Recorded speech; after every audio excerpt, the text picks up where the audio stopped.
Sportaš godine po izboru božanstvene komedije. Glasujte za svog kandidata na broj 060123123 i osvojite apsolutno bezvrijedne nagrade.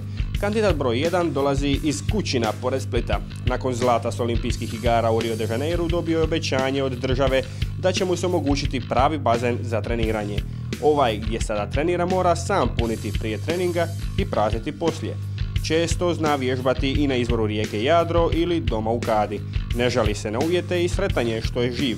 Ako osvoji još 5 medalja s natjecanja, dobit će selfie s predsjednicom i besplatan pokaz. Kandidat broj 2 dolazi iz kraljevskog sporta atletike. Prvi je Hrvat koji se natječe u disciplini s preponama. Vježba u parku ili ispred kuće kad je cesta zatvorena zbog radova. Dobio je od države jednu preponu i s njom trenira. Za osvojeno zlato na juniorskom prvenstvu dobio je prilog u župnom listu i glazbenu želju na radiju. Ako ostvari normu za olimpijske igre u Tokiju, dobit će preostalih 9 prepona i štopericu, a možda ode na olimpijske igre i avionom.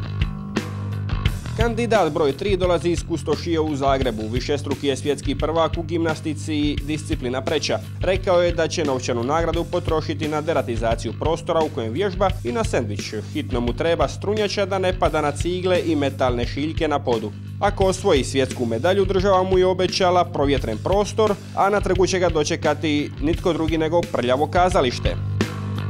I zato nazovite 06012312345 koji je već broj i osvojite vrijedne nagrade u vidu izletišta, masaže, smislit ćemo nešto, a našim sportašima podarite trunku novca koji im je potreban da ostvare vrhunske rezultate.